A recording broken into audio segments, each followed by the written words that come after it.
patawad kay Father, pero putang ina ninyo! What's up, Bandang people?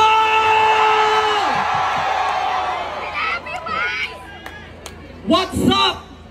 Ang up, tubig, baha, pagnanakaw, korupsyon, yun ang mataas sa Pilipinas. What's down? Ang down, ang babang-baba, yung mga Pilipino. Kaya sa ngalan ng lahat ng mga kapwa ko artistang nasa entablado ngayon, pati na rin yung mga artistang nasa baba at nasa iba't ibang lugar na nakikisama sa amin, binabati po namin kayong lahat. Mabuhay kayo, mga kapwa namin Pilipinong nanakawan ng gobyerno. Mabuhay kayo. Yan ang pagbati natin sa isa't isa.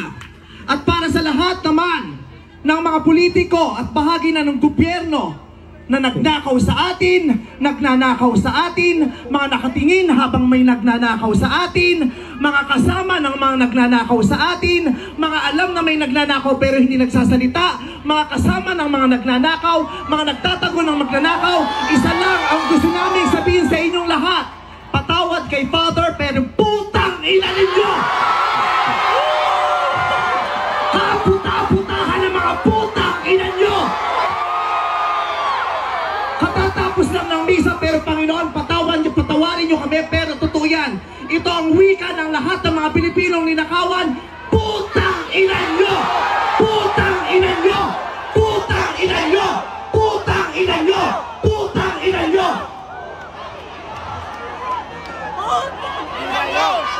Putang ina nyo! Tapos na ang panahon ng mga bababait at ng mga resilient. Ang mga mababait, ginago. Ang mga resilient, tinarantado. Hindi nauubra sa atin yung bait-baitan, kimi-kimian, tahimik-tahimikan, patawad pero hindi po. Hindi ko sisimplihan, hindi ko babaitan ang mensahe ko ngayon dahil hindi naman sila mababait. Sa katunayan, mga hayop sila. So bakit natin babaitan ang mensahe natin?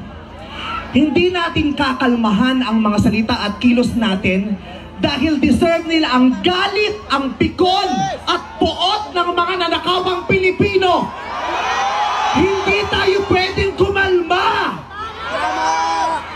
Hindi pwedeng iiyak lang.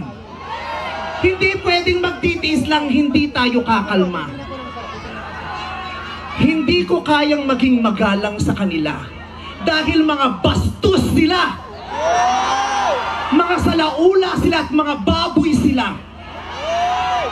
Hindi natin kayang maging mabait sa kanila dahil mga walang ya sila. Hindi pwede. Hindi pwede. Yung mabait ka lang, mabuting asal ka. Hindi uubra sa kanila ang mabuting asal at mabait lang kasi nga mga demonyo sila. Kaya tama yan. Sumigaw lahat ng galit. Lahat ng galit na galit. Ang hindi matatapos ang galit bukas. Ang iparirinig ang galit hanggang hindi makulong ang mga putang ina ang magnanakaw. Hindi tayong pwede magalit ng ngayon. Kailangan hanggang bukas, kailangan sa susunod na linggo, kailangan sa susunod na buwan, hanggang umabot ng ilang taon hanggat hindi sila nauubos. Walang mawawala sa atin kasi ubos na tayo. Kaya ang gagawin natin ngayon ay babawi na tayo. Ikulong ang mga magnanakaw. Para sa akin, hindi nga sapat ang kulong. Dapat patayin ang mga korap na magnanakaw. Ibalik ang death penalty para sa mga korap. Para patayin ang mga magnanakaw, ikulong pati pamilya nila. Dapat gumawa ang batas, ang pamahalaan para ibalik ang death penalty. Pasensya na po, Father. Alam kong ayaw mo ng death penalty. Ipagdasal mo na lang ako. Ibalik ang death penalty para sa magnanakaw. Dahil ang magnanakaw, ang corrupt na public official, hindi ko natatawag na public official, ang corrupt na politiko ay higit pa sa mamamatay tao. Ang corrupt na politician ay higit pa sa magnanakaw. Ang corrupt na politician, ang korupsyon ay higit pa sa terorismo. Ang mga terorista, namimili lamang ng lugar at panahon kung kailan aatake. Pero ang mga magnanakaw sa Pilipinas, walang pinipiling araw. Araw-araw nila tayong ninanakawan. At ang inaatake ng mga terorista, yung mga iba ang pananampalataya, iba ang paniniwala, ibang lahi. Pero ang mga korap, kapwa Pilipinong kalahi ang ninakawan. Kaya hindi tayo pwedeng sumuko lang ng ganito. Kaya hinahamon ka namin, Pangulong Bongbong Marcos, kung gusto mong magkaroon ng magandang legasiya, ang pangalan mo, ipakulong mo lahat ng magnanakaw. Nakatingin kami sa iyo, Pangulong Bongbong Marcos. At inaasahan ka namin, hindi dahil sa idol ka namin, kundi dahil sinaswelduhan ka namin at inaasahan namin na tutuparin mo ang inuutos naming mga employer mo. Kami ang nagpapasahod sa inyo.